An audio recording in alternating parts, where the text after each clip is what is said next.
Thanks for being here. Subscribe to Cheating Stories Best, so you don't miss new stories. Oh, it's so good to come home and know that I don't have to go back to work for more than a week. I'm taking a week of annual leave, dear. I would appreciate more attention than that, but maybe I can take a few days off from work myself. We could go on a short trip, Jacob. We're not going on a short trip, I'm going on a long journey. What are you talking about, honey? I'm taking a week's annual leave not only from my job but also from our marriage. Don't worry, you can do whatever you want with whoever you want while I'm gone. I won't hold it against you just like you won't hold it against me for what I do. I'm sorry, Jacob. When we first got married, I didn't realize how much marriage was like having a full-time job. I have found that a wife must be reliable, able to do her job as expected, and most importantly, keep her boss happy. Our home life has become like an organized day at the office. One day, I thought about it. Workplaces provide annual leave to allow employees to take some time off from their duties. They are expected to return refreshed and ready to get back to work. I wondered why it couldn't be the same for marriage. Face it, our marriage has lately become a little stale, boring, and routine, especially in bed. I almost forgot what an orgasm is. I came to the conclusion that we both needed a break from each other to get our juices flowing again. Once you think about it, you'll realize I'm right. Then you will appreciate what I do. You'll be glad, you'll see. You're completely crazy, Mia. I never agreed to this when we got married, let alone have it dropped on me without warning. I don't know why you think I'll agree to your weird plan, but I won't allow it. She grinned. Foolish man, I don't need your permission. Relax, I won't leave you. It's just that after being a loyal, hardworking partner in our marriage, I deserve some rest too. I didn't tell you earlier so you couldn't stop me. Tickets and hotel fees are non-refundable and you hate wasting money. Listen, I need to go buy some swimsuits for my trip. We are going to sunny Jamaica. We? Who the hell are we? My boyfriend and I. You have a boyfriend? Who the hell is he? You don't need to know. You could do something stupid like tell his wife. Look, find yourself a pretty girl to play with while I'm gone. Just remember to get rid of her before I get back. I'm not leaving for good. I value our marriage and you. I'm taking a week off for both of us. In a week, we will both be glad to see each other and our marriage will be restored. You'll see. I see that you are delusional. That's what I see. I forbid you to go. This is my last word on this matter. Jacob, don't make this difficult. I was afraid you wouldn't like it, so I already transferred most of our money to an account in my name only. Your money will last a little more than a week. I was given a credit card in my name only so you couldn't leave me in Jamaica by canceling our joint cards while I'm shopping. Calm down and accept what's about to happen. The sooner you start to adapt to this idea, the more comfortable you will be with it. Heck, you'll probably want to do this again.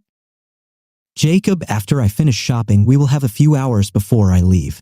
I'd like us both to get naked and have sex on a blissful trip for the ages.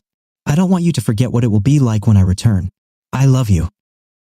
She left. Jacob wasn't home when she returned, which didn't surprise her. Hey, you didn't want to say goodbye, so you're out of luck? Soon I will be completely at the mercy of my lover.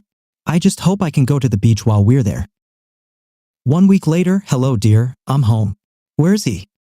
I probably should have checked the garage to see if his car was there. She went and looked in the garage, but his car was not there. Looking around the living room and kitchen, she did not notice anything unusual. Soon she was already going upstairs. As she had feared, most of his belongings were gone. He throws a tantrum. I hope he is registered to file for divorce. Once he finds out how much he stands to lose in the divorce, he'll be back on his knees. Sex with my boyfriend was good, but I missed some of the things I could only do with my husband's body. First, I'll make Jacob apologize and then I'll lovingly forgive him, put him to bed, and have his brains out. After this, everything will return to normal. As Mia put away her things and got ready for bed, she was sure that Jacob would be back soon. The trip tired her and she fell asleep easily. When she woke up the next morning, she stretched in bed. For a moment, she forgot he wasn't there. Well, he'll be back soon. She went downstairs and quickly noticed that the coffee she liked to wake up to was not ready as it had always been since she and Jacob got married. Without Jacob's help, she was almost late for work this morning. She began to get angry with her intractable husband. On her way to work, she tried to call Jacob's cell phone and received a message that said, "No longer in service." Damn, he looks like he wants to fool around. Well, I can play nasty too. I'll make him pay for his stubbornness. Mia hung up and dialed his work number. Hello, Mr. Sherman's office. How can I help you? Hello, Sarah, this is Jacob's wife. Can I talk to my husband? I'm so sorry, Mrs. Sherman. He is not here. Okay, can you tell me when he'll be back? Sorry, but we are not allowed to disclose such information. You've never had a problem telling me about this before. Since when did silence become a policy? The secretary's attitude was evident in her response. Because Mr. Sherman told me to give this to you if you called, bastard. The secretary hung up. Maybe Jacob has found a woman to sleep with and it takes him a little longer to make me jealous. By not telling him about my annual leave, I hoped that he wouldn't be able to find someone to get close to so quickly. I guess I was wrong. Perhaps he too has decided to accept this annual leave from marriage. Well, good for him, this makes us equal and should help him overcome his anger. Mia's consolation did not last long. She went to use her credit card at a restaurant but was refused. The ATM would no longer dispense money to her. She went to the bank to find out that there were no more funds in her personal account. Mia was informed that she had a minimum balance in the accounts in her name. She asked how this money could have been taken without her permission. The Ministry of Internal Affairs reported that, according to bank records, she herself gave her written permission.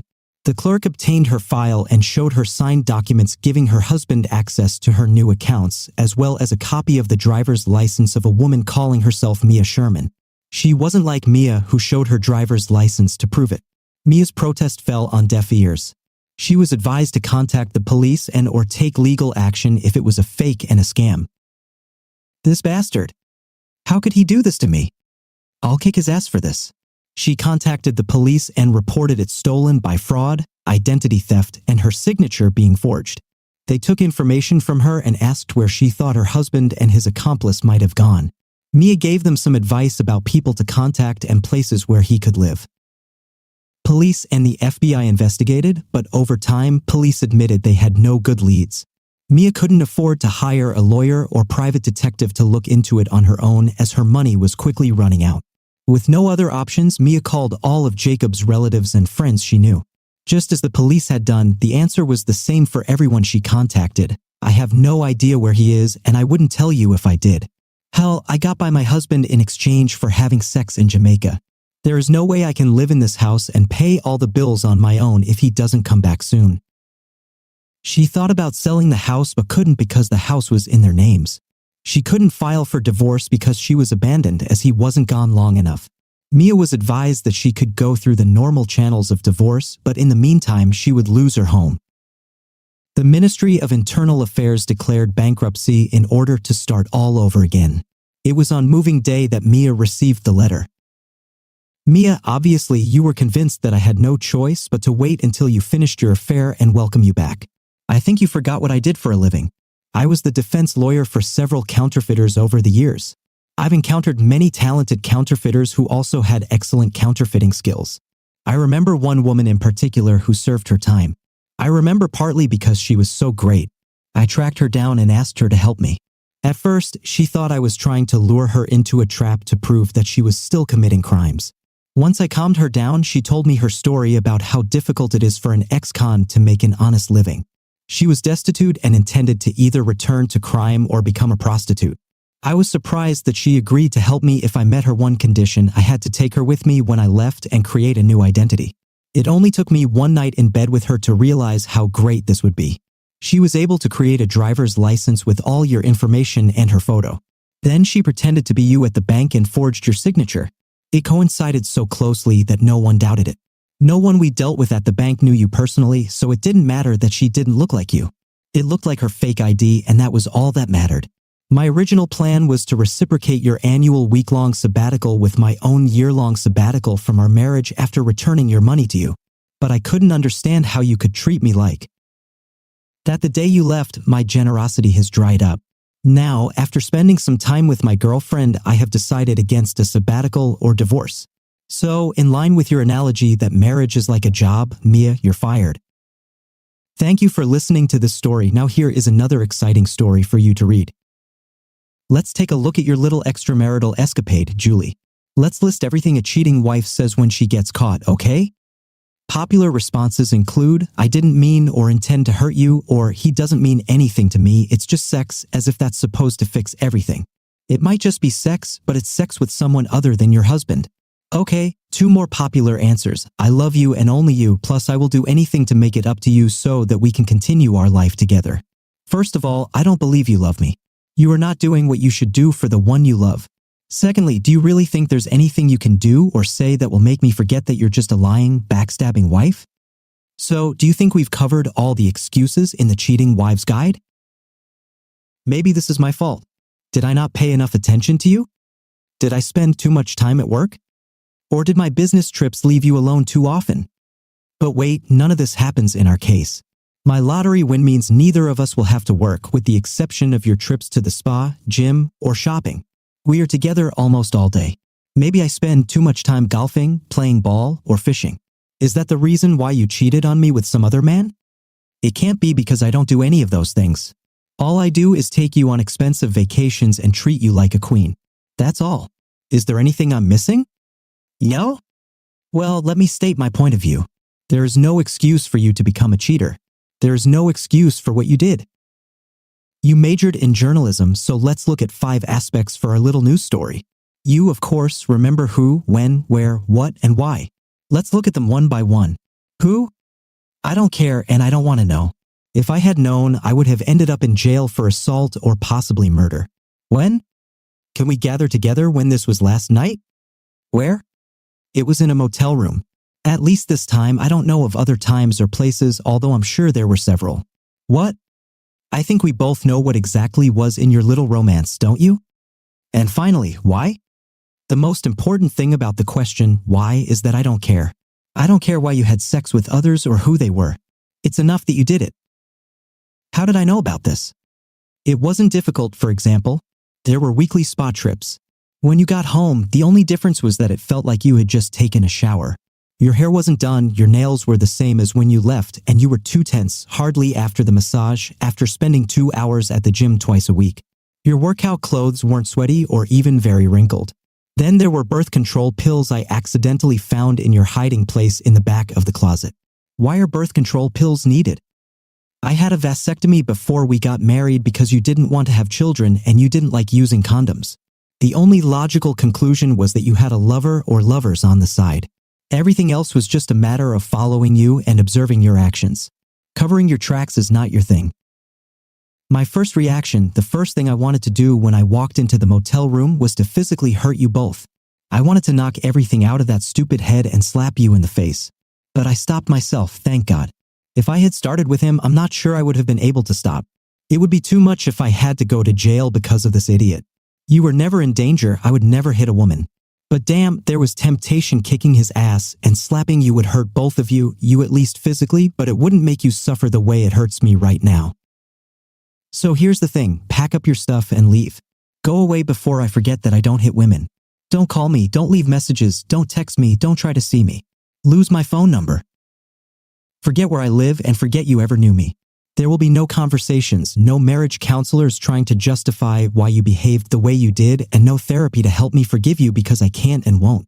The divorce laws in this state are as big a piece of crap as you are. We are a no-fault divorce, so no matter which partner screws up or how badly, they still get half of it. There are several states in which I could sue you for breach of contract. I wish we could live in one of these. Oh, I could sue your lover. He hasn't worked for the last year. I'm guessing that's how long you spent my money on him so he could get used to the lifestyle he wanted to lead. You get your share of everything in the divorce. Maybe this is what you wanted all along. I really don't mind if you get half my money, I'll still have more than I can ever spend. What rubs salt in the wound, what chills the skin, is that you will be paid for tearing out my heart. I wish there was some way to hurt you as much as I do. I wish I had some magic wand or phrase that I could use to make you feel like I do. All I can think about is this: if you really love me, as you say, your punishment will be that you won't be able to be with me. You can spend my money, but you will grow old without me. Every time you go to some new exciting place or see something new, you will realize that we could enjoy the trip and adventure together. It probably won't bother you, but I like to think it will. I have to think so, it's a defense mechanism. I'll tell you what will bother you when your actions are made public, and they will be made public. I will make sure of it. Your reputation will precede you. No man in his right mind would want anything to do with you. No one will want to have a real relationship because of your track record. You will have to go through life alone or with men who only want to use your body or my money. One last thing, I wouldn't count on dealing with that piece of you cheated on me with. Looks like he got into a fight with a guy and got his ass kicked. During the fight, he was told that if he was in town the next day, it would happen again and again and again until he leaves or until he dies. You do realize that this little town isn't big enough for the two of us, right? How do I know this? Do you remember my friend, an ex-prisoner? Well, I told him my story. It sounds like he told the story to a friend who told it to another friend, and the last friend was so upset that he talked to your lover. This piece of left town yesterday. I guess he didn't think you were worth fighting for. He couldn't hold you with a broken arm. Anyway, by the way, I was playing poker with a few friends when all this happened. I ended the conversation like I said, pack up your junk and leave. I'll be back in a couple of hours and you better leave. Take nothing but your clothes and jewelry, your car will stay here. You can call a taxi or someone to transport you. Whatever you leave behind will be donated to the Salvation Army or something like that. I'm warning you, Julie, there better be nothing missing from this house except your personal belongings. You don't want me to tell another story to my ex-con friend. About 3 hours passed before I returned home. Most of Julie's clothes were gone. There are a few pairs of jeans and cheaper items left. Her jewelry box was gone, as were most of her cosmetics. I will miss her, not the current lying, cheating, but I will miss who she was. She was a beautiful, sexy, powerfully built blonde who liked to loom over me. We had a good time together and the sex was outstanding. She embarrassed me sometimes, but she really made me feel good. I decided that my friend Jack Daniels and I needed to have a heart-to-heart talk. As I poured my first glass, I looked ahead. I'm not going to roll over and die, and I'm not going to do anything stupid like turn into a drunk, but I'm going to be sad for a while. I poured another glass, took a sip, and then decided to pour the rest of the bourbon down the sink. There is no need to move, I thought, and then said out loud, life goes on. Thank you for listening to this story. Now here is another exciting story for you to read. I married Jared Knowlton after only knowing him for about 6 months. My parents, my stepfather and mother, my biological father was kicked out of our family a long time ago for adultery. A zero tolerance for cheating is something my mother instilled in me from an early age, though I was too impulsive. However, at 21, I thought that I knew everything myself, so contrary to their advice, they still rallied me. To their credit, my parents acted happily during the wedding festivities while 25-year-old Jared's parents were extremely nervous. However, I was a little alarmed when, at the reception, Jared's drunken sister happily told me I never thought he would stop playing on the field. Being somewhat confused, I did not pay attention to her words, although I remembered later. I think for the first 2 years, Jared and I lived the typical life of a young married couple. He satisfied me in bed and protected me when guys pestered me without being insanely jealous. However, he seemed to pay a little more attention to the appearance of the females of our species than I would have liked. In the confrontational conversations I had with him about this tendency, he assured me that I was his only reality and he would never ever cheat like my biological father did. There was a couple there, Shark and Beverly Wilton, whom I knew from college and who lived in the next town over. We met 3 or 4 times in places somewhere in between. Shark, whose real name is Clarence, in some sense lived up to his nickname. He was the coolest guy I've ever met. Although he was gentle and helpful with his friends, he was not one to mess with, especially if he was angry. This became clear one night when the 4 of us were at a bar and 2 nasty dudes who must have each weighed 300 pounds hit on me and Beverly while Shark and Jared were playing pool. Beverly called Shark, he walked up and told the 2 idiots to get out. One pushed him. I'm not entirely sure how the guy who pushed Shark ended up on the ground. It happened very quickly and he didn't try to get up. I saw another guy take a swing at Shark. Shark grabbed his arm mid-swing, turned him so his head was over the bar, and then hit him 3 times. Shark threw a $100 bill on the bar at the bartender and said, for any damages, and told Jared, Beverly, and me to leave. The problem was left to the bartender, Tom, who probably had to take care of 1 groaning and 1 unconscious fat man. I visited Beverly in their apartment several times over the course of about a year. For the first time since I introduced Jared to Shark and Beverly, they invited us to their party on Saturday night. It was an enjoyable event attended by about 10 couples, 8 married, 2 dating. Jared and I were having a nice conversation with a couple we just met when the guy and Jared got into a friendly argument about some baseball stats. I wasn't really keeping track of everything and was more interested in talking to my wife, but I noticed that Jared does what he often does during an argument. He took out his smartphone, pressed a few buttons, and then said, "Look, Tim, I was right. Mickey Mantle won the Triple Crown in 1956, including 52 homers, and handed my phone to Tim." I suddenly felt weak and tuned out what Tim's wife was saying. Why did I pass out? Because in order for the phone to connect to the Wi-Fi in Shark and Beverly's apartment, you had to know their password and log in, which is exactly what I had to do the first time I went to Beverly's. How could Jared's smartphone connect right away when he's supposedly never been here before? Without being too embarrassed, I somehow ended my conversation with Tim's wife, I can't even remember her name, and then apologized. After taking a deep breath and splashing water on my face in the bathroom, I decided that I needed to find out if their Wi-Fi was password protected. It was highly unlikely that they had removed the password because Shark worked in technology and knew the possible consequences of someone watching child porn using someone else's Wi-Fi. When Shark went into the kitchen to get more beer, I followed him. "Tell me, Shark, a stupid question, but is your Wi-Fi protected by a password?" "Of course, Julia. Why do you need a password? To log into search or something like that?" "No, I already registered a password when I was with Beverly at least 6 months ago. Nothing has changed since then, right?" "No changes. You look a little pale, Julia. Is there something wrong?" Knowing Shark as I did, I probably should have just said, "I'm fine, thanks," but I didn't. Instead, I asked, "Would you like to meet me for lunch on Monday?" The rest of the weekend, I was like a zombie. Jared asked me what happened, but I just pretended to be a little dazed. I promised to go to the doctor if I didn't feel better by Monday afternoon. Jared realized something was wrong when I was sluggish during sex on a Saturday night. I'm usually a tigress. I thought about canceling lunch with Shark, but I knew he would be able to understand the situation better than I could. We quickly placed an order at a restaurant we'd frequented before, although it was usually just the four of us, and then he muttered, "Okay, Julia, what's the matter?" Jared was able to search your 1956 Mickey Mantle Triple Crown party without getting the password from you or Beverly. I know because I was with him the whole time. Before this, it means that he was in your apartment before. Have you ever seen it in your place? Shark had a very shark-like expression on his face. His eyes seemed to become small, beady, and black, and he partially exposed his teeth on one side of his mouth. "No, he wasn't with us," he spat out slowly. "You understand technology. Can you conduct an investigation?" "Yes, I can," was his chilling answer. "I cannot believe this," he growled. After a pause, he continued, "But I'm not going to jump to conclusions." Then his behavior changed 180 degrees. "I'll let you know as soon as I find out anything.